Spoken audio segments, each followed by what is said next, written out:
And marks 2 years since devastating flooding hit parts of eastern Kentucky. 45 people lost their lives in the floods and many more had their lives turned upside down. Today, Governor Andy Beshear spent time with flood survivors in some of the hardest hit areas, marking the anniversary and taking a look at the ongoing recovery.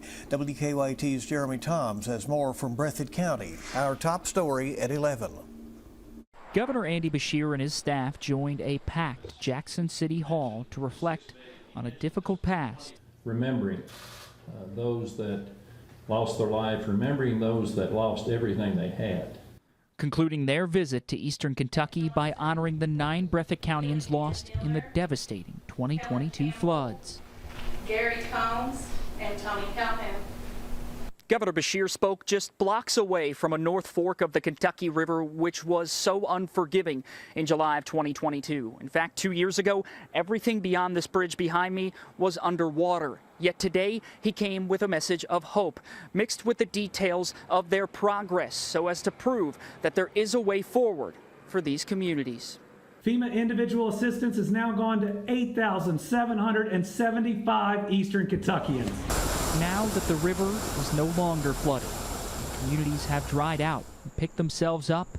That federal assistance has put $110.5 million in pockets, and the state also continues to provide more for safe housing. Today, I get to announce $6 million from our disaster recovery program is going to fund 20 homes along Highway 30. Governor Beshear says lots of work must still be done, but they're staying here to do it and to make places like Jackson welcoming to all. I want people to stay here, but you know what? I want people to move here. Now it's time for eastern Kentucky to get its share. In Breathitt County, Jeremy Toms, WKYT.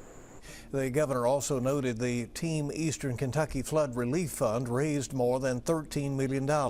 They say it has helped to cover relief and rebuilding costs as well as funeral expenses.